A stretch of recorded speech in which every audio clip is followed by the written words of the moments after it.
서울의 한 애견거리. 태어난 지 얼마 안 된 강아지들이 꼬리를 살랑살랑 흔듭니다.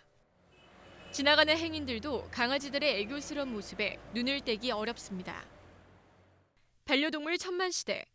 집에서 키우는 반려동물을 가족처럼 생각하는 분위기가 확대되면서 동물 판매업소를 찾는 사람도 점점 늘어나고 있습니다. 하지만 매장에 있는 동물들은 대부분 번식장에서 생산돼 경매장에서 팔려오는 경우가 대부분입니다. 문제는 동물 번식장이 대체로 신고되지 않은 불법인데다 매우 열악한 환경에서 운영되고 있다는 겁니다. 서울 강남의 한 동물 번식장. 강아지 100여 마리가 좁은 철창 안에 갇혀 있습니다. 한 마리도 겨우 들어갈 듯한 좁은 우리 하나에 두세 마리가 한꺼번에 들어가 있기도 합니다. 분뇨 처리 시설이 따로 없어 악취가 진동을 하고 철창 안에는 오랫동안 치우지 않은 배설물들이 그대로 엉켜 있습니다. 밥도 언제 먹었냐는 듯 더러운 그릇만 덩그러니 놓여 있고 물그릇은 찾아볼 수도 없습니다.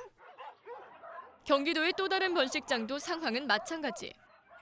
한 강아지는 다리 한쪽에 살갗이 벗겨져 있고 또 한 마리는 서 있기도 힘들어 보입니다. 동물 번식장들은 대체로 이렇게 외곽 깊숙한 곳에 있는 비닐하우스에서 불법으로 운영되는 경우가 많습니다. 이처럼 열악한 환경에서 자란 동물들은 병에 걸릴 확률도 높은데요. 이런 동물들이 경매장에서는 버젓이 거래되고 있습니다. 김포의 한 경매장을 찾아가 봤습니다. 동물 번식장에서 대량 생산된 반려견들은 경매장을 거쳐 동물 판매업소로 팔려가게 됩니다. 하지만 동물의 상태가 건강한지 알 수 있는 방법은 없습니다. 가서 만일에 조금 저기 하면은 안양 늦어요. 딴 이상은 없어. 그 잘 먹고 하루에 뭐 주는 대로 다 먹고 그래. 정작 경매장을 찾은 판매업소 운영자들도 저렴한 가격에 대량으로 사가기 급급합니다. 근데 보통 농장에서 그렇게 안질환 있는데도 경매장을 다 오나 봐요. 사람들이 그냥 강아지가 없다고 그냥 들어가다 보니까 요즘은 피부병 있고 뭐 옛날에는 뭐 이런 언더 뭐 이런 거 하나도 안 사봤거든요. 근데 요즘 다 들어가니까 다 갖고 나오는 거예요.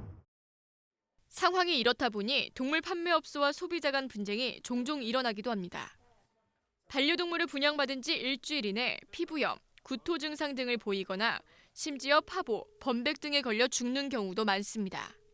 이틀 버티고 죽었어요. 같은 시기에 한 4명인가? 그 정도 분이, 예, 거기에서 똑같은 데서 받고서는 그렇게 14일 내로 죽었었어요. 범백 있고, 또 복막염이랑 링웜 이런 것도 있고, 좀 약한 애들만 싸게 들어온 거 아닌가 이 생각도 들더라고요. 외부 바이러스성 질환 혹은 피부 곰팡이 질환 같은 경우는 어떤 동물 번식장의 위생 관리가 잘 안 될 경우에 많이 일어난다고 생각이 들고 어떤 영양적인 부분들 그리고 어떤 차량이나 이런 그 이동 중에 많은 스트레스 때문에 면역 관리가 잘 안 되기 때문에 그런 전염성 질환들이 많이 일어난다고 생각이 듭니다. 그렇다면 동물 번식장은 왜 이렇게 열악한 구조를 가질 수밖에 없을까? 전문가들은 무조건 어리고 귀여운 동물 위주로 입양하려는 문화가 결국 계속해서 번식을 유도하는 공장형 생산의 주 원인이라고 지적합니다. 동물보호법 36조에 따르면 개나 고양이는 생후 2개월 이상 됐을 때 거래가 가능하다고 명시되어 있습니다. 하지만 시간이 흐를수록 상품성이 떨어진다는 이유로 생후 2달이 채 되지 않은 반려동물들이 비싼 값에 팔리고 있습니다. 기본적으로 번식장은 이익을 위해서 많은 동물을 이제 생산을 해서 팔려고 하는 그런 목적을 갖고 있습니다. 그러다 보니까 아무래도 적은 비용으로 이제 그 운영을 하게 되고 그렇기 때문에 거기에서 이제 생활하는 동물들의 어떤 환경이나 그 건강에도 피해를 입지만 그 이후에 태어난 동물들에 대해서도 상당히 건강상 문제가 발생하거나 성격상 문제가 발생할 수 있습니다. 불법으로 운영되는 번식장을 신고업체로 등록시키는 것도 시급한 과제입니다. 한 동물보호단체에서 조사한 결과에 따르면 전국적으로 3천여 곳 이상의 번식장이 있을 것으로 추정하고 있지만 신고업체는 총 133곳, 불과 5%도 되지 않습니다. 시설 개선 비용이나 세금을 피하기 위한 것이 대체로 등록을 꺼리는 이유입니다.